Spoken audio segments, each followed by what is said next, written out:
Veronica, Dominique mentioned she had a very successful coaching. Do you get any sort of support from your institution? I cannot say I did. I was mostly left alone to do my stuff, and if I'm doing it okay, it's fine. So I didn't have any mentor, anyone that will introduce me to the structure of the university. I was lucky to be a student a year before of this university, so I knew some of the teachers because I was also a very engaged student, so I knew them, and I could engage with them and talk with them, and it wasn't that hard. But even though it wasn't an easy experience, till this day I don't know all of the stuff from my institute, and that's not many people, so it shows how at my institute, at my university, I think it's a Polish staff that we don't engage so much with each other. We don't have stuff that we do together as a team. We are just like separate teachers that work at the same place, and I think all of those teachers have another job somewhere else, so we don't have like a space to bond, and we don't bond.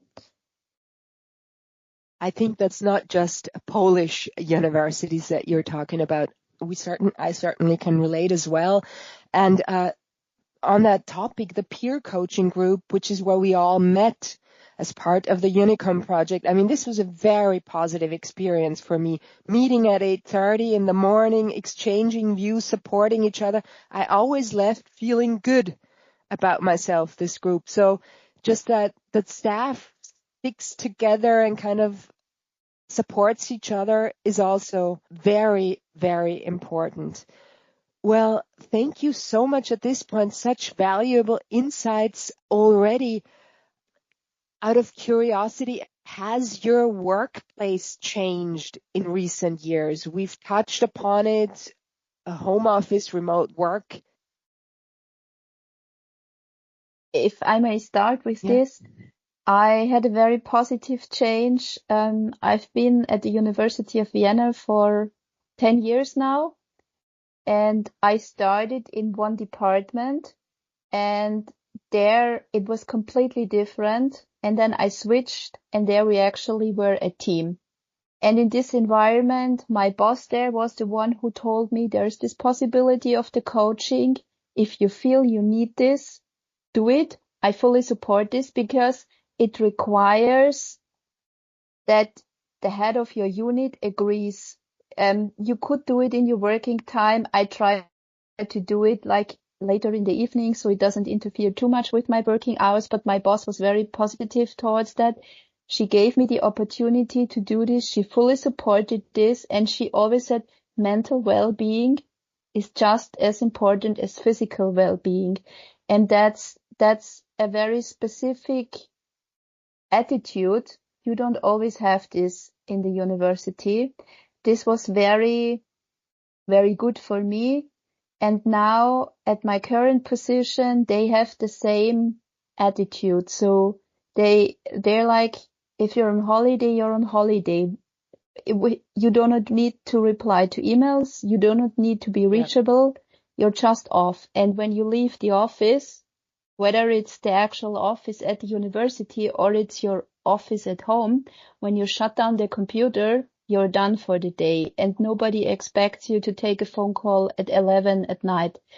And this is something important, but I'm aware that it's not like that everywhere at the university. So I'm very lucky to have this work environment where people are actually valued as people, not just some, I don't know, human resource that should do the work required, and we don't care about how you deal with it in the rest of your time. They actually ask how are you? Do you need time off? Do you need help? do we ask too much from you? So, and having a team, this is also something important, not being responsible all alone for something, but having other people in a team with you, so where you can share work and responsibilities. I wasn't aware of how important that is until I had a super functioning team where everybody took care of everybody else. And when you see one person cannot cope anymore, you're just offering your help. You're sharing the workload. You're sharing the frustration, because this is also important, just having a coffee together, and we all feel the same. We all feel frustrated and bad about this, but to see that everybody deals with the same problem and we're all in this together, this helps a lot. So, as I said, I'm lucky to have this, and I'm very well aware that not everybody has those opportunities. And since you mentioned our meetings, to have an environment where you can actually take the time off to participate in these meetings, and your head of unit very well knows that this is like 1 or 2 hours of actual work that you're spending with something else, but seeing that it contributes to your work in the end. This is also something I really appreciate. That is, of course, one. You've touched upon so many issues. It's wonderful to hear. And to me, it seems this actually does work if you focus on the well-being of staff. I mean, I'm hearing you from a position of, I like my work in this environment much more, and maybe also work better. It's not just window dressing. Hey, we do staff well-being courses as well. But the way you described it now, these initiatives, this support, works for you, and that's great to hear. Yes, and I also wanted to underline once again how what an advance, what progress this really is, that mental well-being, mental health has lost this stigma, but is an important aspect of, living ultimately. Weronika, over to you. Have there been any changes that you noticed in your work environment over the recent years?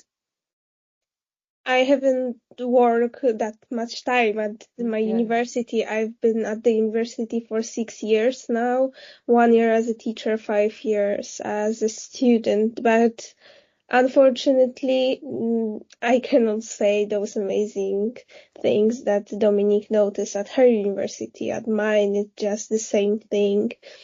We are mostly focused on doing our job, going to the class, going from the class to home.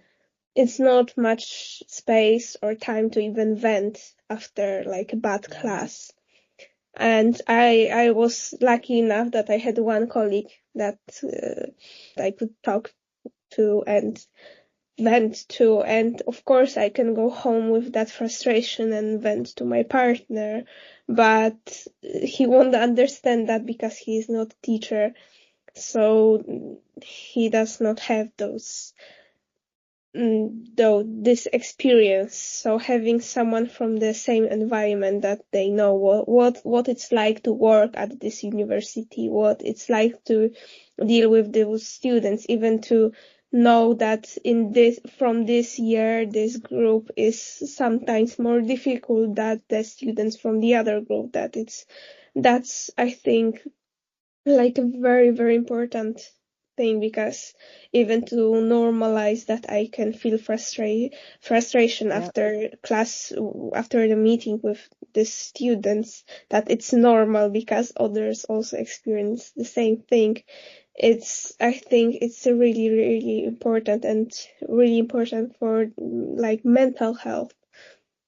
So to vent, to normalize, I think it's really important, and that's something that we as a teachers do among each other, but it's not something that university gives us as a workplace. Thank you so much. Sure. I might add something. I think the sad truth is, and that's what I experienced at my university as well, that teaching staff or scientific staff or even doctoral students, they're much easier exchangeable, replaceable than admin staff.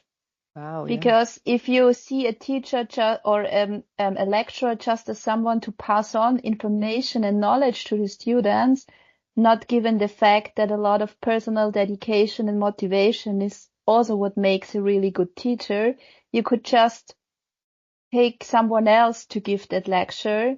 But what the university learned throughout the last years, I think, is that if you had good admin staff, and in many positions or in admin positions, it's important to be familiar with the university structures, with all the work processes, to know people in other departments, to know where to go to know people at your own faculty, and simply knowing how this whole thing works.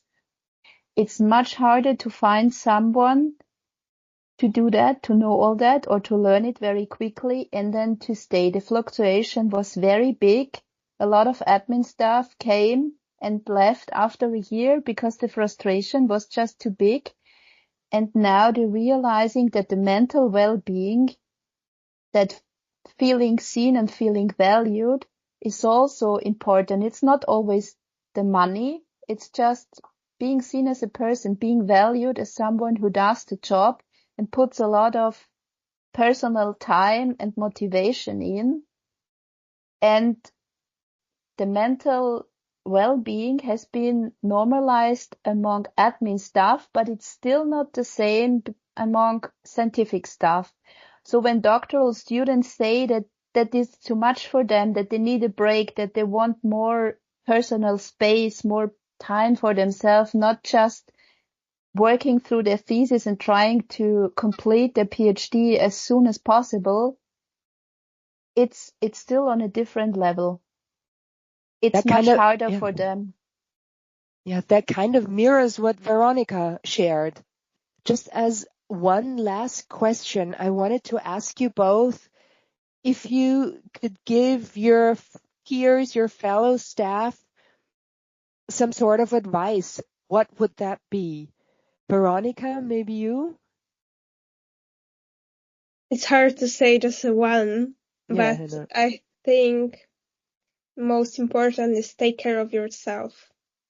That if you won't take care of this basic that you're building on, you won't have anything. You will be frustrated. You will be angry all the time. You won't get with other people. If you take care of your needs, of what can be hard for you or what you will need from the institution, then you can build a solid ground. You can build a relation with students.